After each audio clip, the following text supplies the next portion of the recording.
अभी इसी week supreme court में एक पुराना मामला है जिस पर लगातार कई बार बहस हो चुकी है, और वो ये कि हमारे देश में जो मौत देने का तरीका है, जिन्हें फांसी की सज़ा दी जाती है, उन्हें हैंगिंग कर मौत दी जाती है। यानी फांसी के तख्ते पर चढ़ाकर गले में फंदा डाला जाता है, तख्ता खींच लिया जाता है और फिर वो लटक कर मर जाता है। तो बहुत सारे एक्सपर्ट्स और कुछ ऑर्गेनाइजेशन का ये मानना है कि बहुत तकलीफदेह मौत होती है। तो हमारे देश में जो मौत देने का तरीका है वो बदलना चाहिए और ऐसा तरीका अपनाना चाहिए जिससे ईजिली, आसानी से मौत हो। सुप्रीम कोर्ट ने कई बार कहा भी कि भाई आप लोग सुझाव दीजिए। तो ज़्यादातर सुझाव यही है कि इंजेक्शन के ज़रिए जहर दिया जाए, तो उससे पता भी नहीं चलेगा। सुप्रीम कोर्ट ने इस पर अपनी पूरी बहस जो सुनी उसको रिकॉर्ड किया। अब कुछ और एक्सपर्ट्स की राय मांगी है। आने वाले वक्त में शायद ये फैसला हो जाए कि हमारे देश में जो अंग्रेज़ों के ज़माने से चला आ रहा है कि फांसी मतलब फांसी के तख्ते पर गले में फंदा कसकर ही मौत की सज़ा दी जाएगी, या कोई नया तरीका अपनाया जाएगा जैसे दुनिया के बहुत सारे देशों में। बट ये तो आपके लिए जानकारी थी। एक फैमिली की ये मांग थी कि उसके नाबालिग बेटे के कातिल को कम से कम फांसी की सज़ा मिलनी चाहिए। 2 साल कोर्ट में मुकदमा चला। 2 साल मुकदमा चलने के बाद कोर्ट ने कल ही, यानी कि 22 जनवरी को अपना फैसला सुनाया। लेकिन फांसी की सज़ा नहीं दी, बल्कि 3 लोगों को 16 साल के बच्चे के कत्ल के जुर्म में उम्र कैद की सज़ा सुनाई। उम्र कैद मतलब ताउम्र, जब तक वो जिंदा रहेगा, ये बाकायदा जजमेंट में लिखा हुआ है। कोर्ट ने कहा कि असल में ये रेयरेस्ट ऑफ रेयर केस नहीं है। आपने ये लाइन कई बार सुना होगा, रेयरेस्ट ऑफ रेयर केस में फांसी दी जाती है। रेयरेस्ट ऑफ रेयर केस को मतलब ऐसे समझिए कि अगर अदालत को लगे कि ये कत्ल इस तरीके से या इस वजह से या इस मकसद से किया गया जो इससे पहले कभी हुआ ही नहीं, तो अगर वो तरीका वैसा नहीं है, सबसे अजब, सबसे अलग, तो फिर रेयरेस्ट ऑफ रेयर केस में नहीं उसको शुमार किया जाता है। तो कोर्ट को यही लगा और इसीलिए कोर्ट ने उम्र कैद की सज़ा सुना दी। 16 साल का एक बच्चा अपनी एक ट्यूशन टीचर जो लड़की थी उससे ट्यूशन पढ़ने जाया करता था, और जिन 3 लोगों को उम्र कैद की सज़ा सुनाई गई उनमें वो ट्यूशन टीचर भी शामिल है, बाकी उसके 2 दोस्त हैं। इन तीनों ने मिलकर 16 साल के कुशाग्र की 2023 में अक्टूबर के महीने में कैसे हत्या की, ये कहानी मैंने आपको पहले सुनाई थी। तो उसकी वजह क्या थी? ट्यूशन टीचर ने कुशाग्र को क्यों मारा? अपने ही जो बच्चा पढ़ने आता था, कुछ सीखने आता था, उसी के कातिल कैसे बन बैठी एक ट्यूशन टीचर। पेश है पूरी कहानी। 30 अक्टूबर सोमवार का दिन था। कानपुर में कपड़ों के यानी बल्कि साड़ियों के एक बहुत बड़े कारोबारी या बिजनेसमैन, उनका नाम मनीष कनोडिया। तो मनीष कनोडिया अपने परिवार के साथ कानपुर में रहा करते थे। उनका अच्छा खासा बिजनेस था साड़ियों का, सूरत से लेके कानपुर, लखनऊ और भी कई शहरों में। परिवार में पत्नी, 2 बेटे बेटी, सब खुशहाल ज़िंदगी जी रहे थे। अभी 17 दिन पहले ही 13 अक्टूबर को उनके छोटे बेटे कुशाग्र का 16वां जन्मदिन घर में बड़ी धूमधाम से मनाया गया। 16 साल का कुशाग्र हो गया। अभी वो पढ़ रहा था, स्कूल में था। तो पूरा परिवार खुश, सब कुछ ठीक ठाक। मंडे 30 अक्टूबर की बात है। वो रोज़ाना की तरह कोचिंग सेंटर गया कुशाग्र, क्योंकि वो नीट या फिर जेईई इसकी आगे उसको तैयारी करनी थी। तो उस सिलसिले में स्कूल के बाद वो कोचिंग सेंटर भी जाया करता था। तो रोज़ाना रूटीन था उसका। तो मंडे सोम को वो 30 अक्टूबर को कोचिंग सेंटर गया। शाम 7 बजे तक वो कोचिंग सेंटर से लौट आया करता था, लेकिन मंडे को वो नहीं लौटा। जब नहीं लौटा तो उसकी मम्मी परेशान हुई। उन्होंने अपने बेटे को फ़ोन मिलाया मोबाइल पे। बेटे का मोबाइल बंद, वो परेशान। फिर लगा किसी दोस्तों के साथ गया होगा। उन्होंने कोचिंग सेंटर फ़ोन किया, उसके जो दोस्त थे उस दोस्तों को फ़ोन किया। सब ने कहा कि नहीं, वो तो कोचिंग सेंटर आया था लेकिन निकल गया। अब घर वाले परेशान। उन्होंने अपने पति को फ़ोन किया। पति ने कहा घबराओ मत, आ जाएगा, अभी वक्त ही कितना हुआ है। तो 7 बजे करीब आता था, 7:30 पौने 8 की ये बात है। इसके बाद अचानक 8:30 बजे 8:10 पर घर वाले भी अपने बेटे कुशाग्र की राह देख रहे हैं, इंतज़ार कर रहे हैं। फ़ोन बंद है, माँ परेशान है, क्योंकि इससे पहले जब भी ऐसा कभी वो लेट होता था तो फ़ोन कर देता था, लेकिन अभी तक आया नहीं। 1 घंटा 10 मिनट ऊपर हो गया। माँ बेचैन घर में इधर उधर कभी दरवाजे पर देख रही है। तभी घर के अंदर एक कागज़ का टुकड़ा आकर गिरता है, ठीक 8:10 पर। घर वाले वैसे ही परेशान थे, बेटे से कांटेक्ट नहीं हो रहा था। कागज़ खोला, जैसे ही कागज़ खोला माँ ने पढ़ा, पैरों तले से ज़मीन खिसक गई। उन्होंने फ़ौरन अपने पति को फ़ोन किया और बताया कि ऐसी ऐसी चीज़, एक लेटर आया। मनीष कनोडिया भी ये सुनकर भागे भागे घर आए। जो कागज़ का टुकड़ा घर पर गिरा था वो 2 पन्नों का था, मुड़ा तोड़ा, और उन 2 पन्नों पे जो लिखा था वो हूबहू मैं आपको पहले सुनाता हूँ। मैं नहीं चाहता कि आपका त्यौहार बर्बाद हो। अब ये चूंकि त्यौहार का सीजन है, आप मेरे हाथ में पैसे रखो और लड़का 1 घंटे बाद आपके पास होगा। अल्लाह अकबर। इस लड़के की गाड़ी और मोबाइल दोनों आपके घर के पास होटल सिटी क्लब के सामने खड़ी है। मैं आपका नुकसान नहीं चाहता, आपसे बार बार बोल रहा हूं कि घबराओ नहीं, अल्लाह पर भरोसा रखो। सेकंड पे जो पेज था, पन्ना था, उस पर लिखे था कि पैसे का इंतज़ाम होते ही घर पर पूजन वाले झंडे लगा देना। नीचे लिखा है, आपसे निवेदन है कि आप ये बात पुलिस, ना ही अपनी लखनऊ वाली फैमिली, ना ही अपने अगल बगल किसी को बताएं कि हमने कुशाग्र को किडनैप कर लिया है। आपके पास 2 या 3 दिन का समय है। आप जल्दी से 30 लाख रुपए का इंतज़ाम कर लो, और अगर ये बात कहीं फैली तो इसके जिम्मेदार आप स्वयं होंगे। जल्दी से 30 लाख रुपए का इंतज़ाम करो और अपना बच्चा 1 घंटे के अंदर घर में देखो, और पैसे लेकर रात 2 बजे कोका कोला चौराहे पर मिलो। मैं पैसे लेने आऊँगा। जैसे ही पैसे मेरे पास आएंगे उसके ठीक 1 घंटे बाद लड़का आपके पास होगा, और पैसे का इंतज़ाम हो जाए तो घर पर चारों तरफ पूजन वाले झंडे लगा देना। मैं देख लूँगा। इसके बाद आपको फ़ोन करूँगा, और कोई भी होशियारी हुई तो इसके ज़िम्मेदार आप स्वयं होंगे। मेरी नज़र आपके घर पर ही होगी। कोई भी बात बाहर पता चली तो आप ध्यान रखना, और आप बिल्कुल भी घबराओ नहीं। आपका लड़का बिल्कुल सही सलामत घर पहुंच जाएगा। उसकी जिम्मेदारी आपके ऊपर है। बस ये 2 पन्नों का लेटर। अब इस लेटर को पढ़ते ही यह साफ हो गया कि कुशाग्र घर क्यों नहीं लौटा है। किडनैप हो चुका था वो, और किडनैपर ने रैंसम का ये लेटर भेजा था घर पर। अब सवाल ये था कि घर पर ये लेटर आया और किसने फेंका, कहाँ फेंका। धमकी भी है कि किसी को बताया, पुलिस को बताया, रिलेटिव को बताया तो बच्चा मार देंगे। 30 लाख रुपए मांग रहे हैं। अब पूरी फैमिली बैठी, माँ बाप सब। पैसे बेइंतहा थे इनके पास, ऐसा नहीं है, लेकिन अब उन्हें लगा कि ये क्या है। कहीं बहुत सारी ऐसी उन्होंने कहानियाँ भी देखी हैं कि पैसे लेते हैं फिर भी बच्चों को मार देते हैं। तो उन्होंने एक अक्लमंदी का फैसला किया। घर वालों ने कहा कि नहीं, इसको पुलिस को हमें बता देना चाहिए, ताकि पुलिस उनके बच्चे को ढूंढ दे, क्योंकि अभी वक्त ज़्यादा हुआ नहीं है। ठीक 8:10 पर ये लेटर घर के अंदर गिरा, और 20 मिनट के बाद 8:30 पर घर वालों ने पुलिस को फ़ोन कर दिया।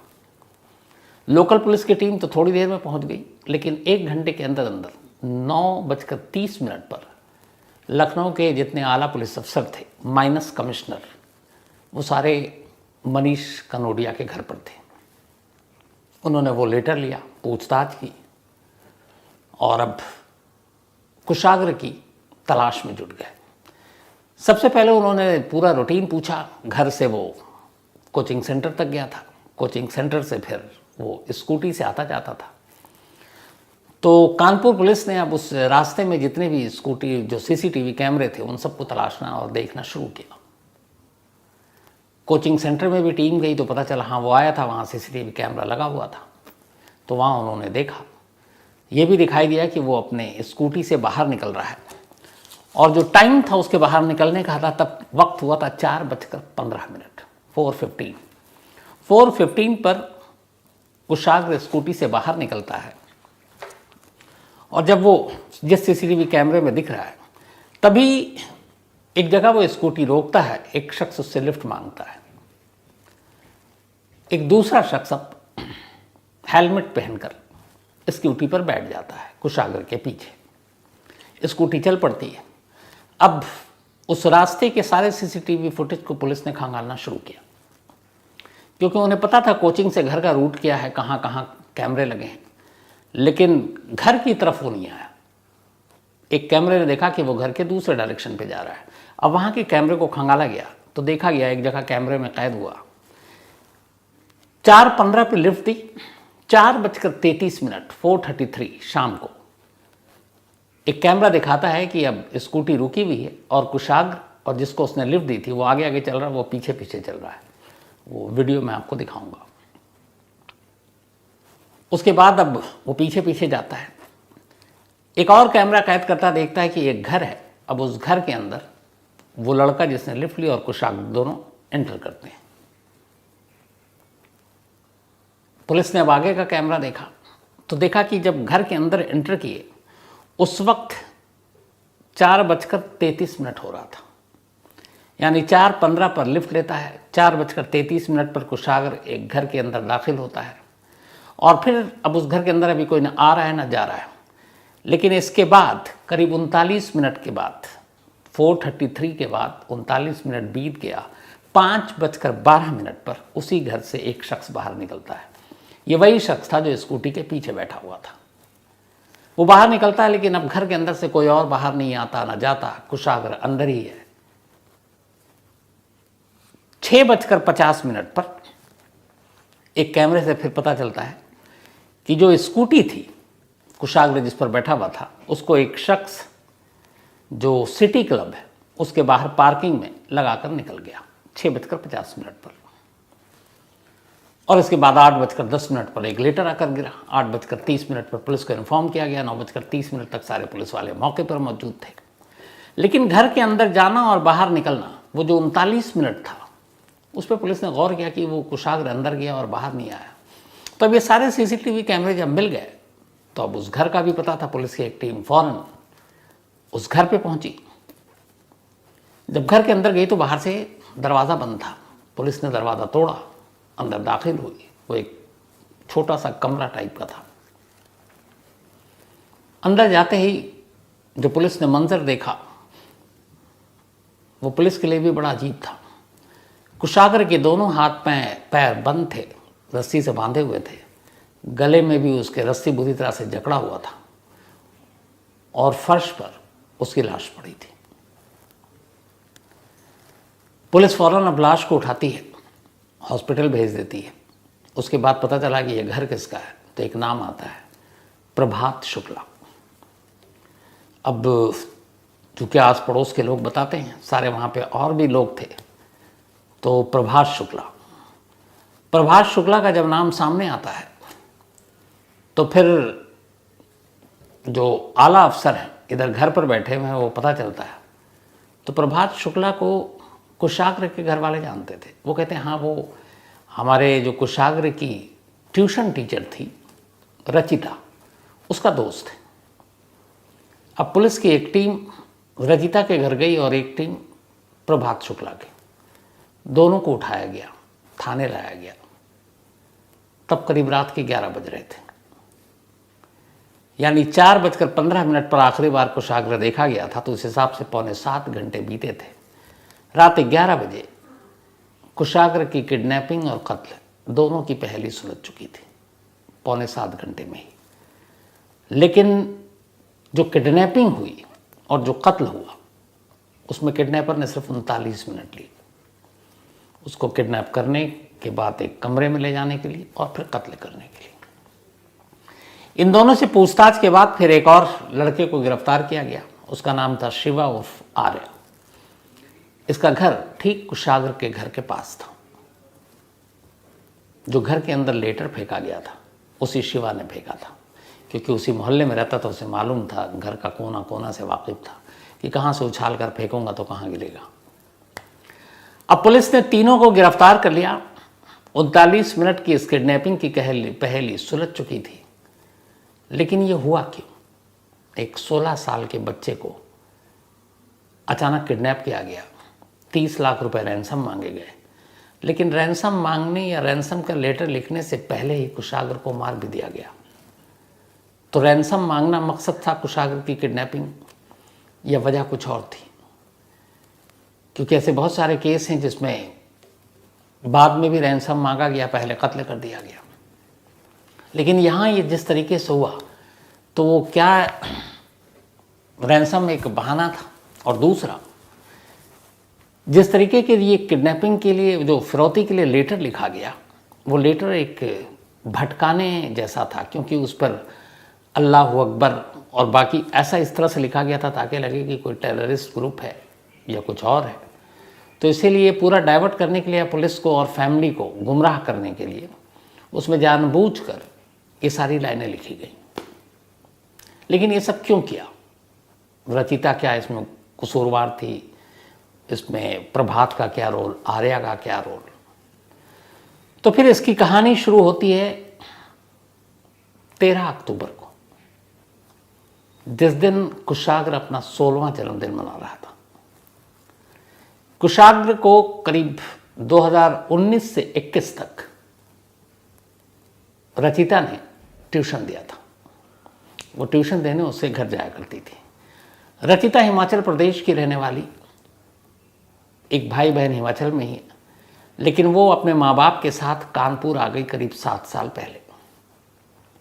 कानपुर आकर, चूँकि वो पढ़ी लिखी थी, ग्रेजुएट थी, उसने ट्यूशन पकड़ लिया। उसके फादर जब तक थे वो भी हाथ बटाते थे, लेकिन फिर फादर बीमार हो गए, फादर की मौत हो गई, तो वहाँ एक किराए के घर में रहने लगी।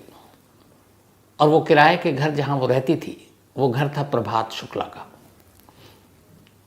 तो एक ही घर में रहते रहते एक किराएदार के तौर पर प्रभात और रचिता दोनों आपस में प्यार करने लगे।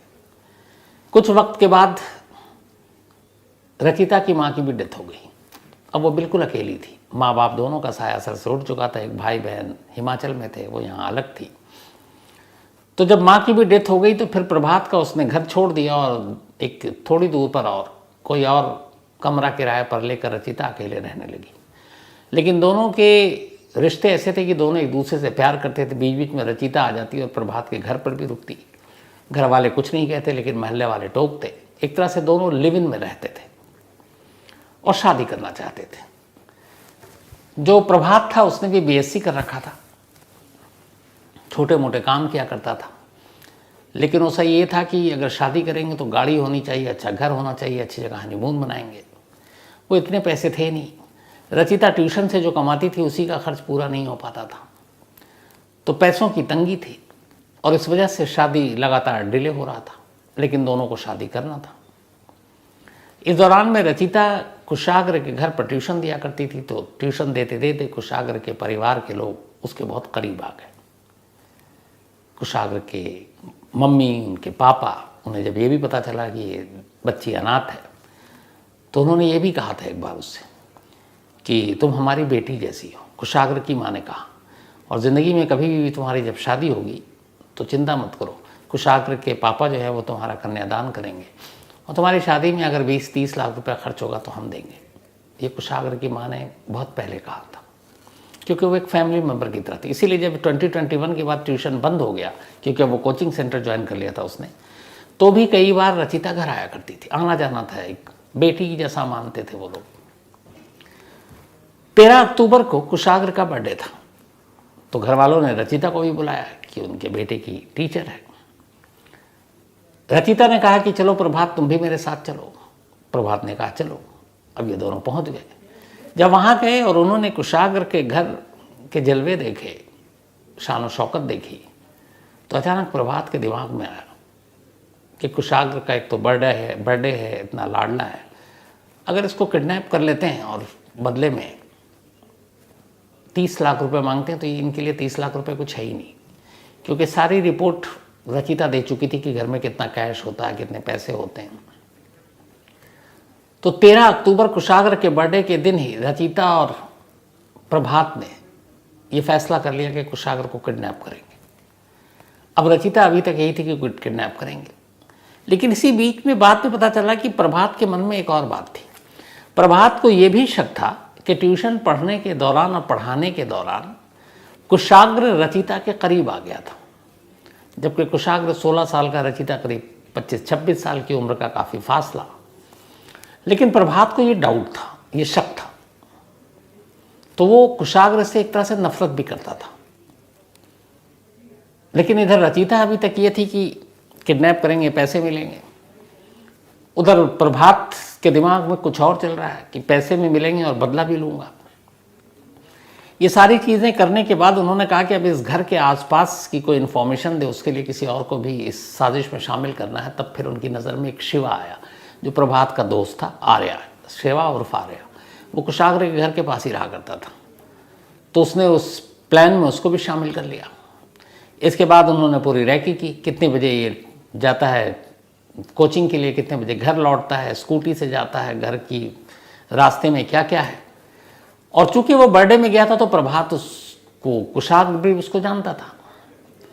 तो इसी के बाद मंडे यानी 30 अक्टूबर की तारीख तय हुई, क्योंकि संडे और सैटरडे छुट्टी थी। मंडे को ट्यूशन कोचिंग सेंटर खुला, ये गया, उसे पता था इतने बजे छुट्टी होती है, पहले से जाकर कोचिंग सेंटर के बाहर थोड़ी दूर पर खड़ा हो गया।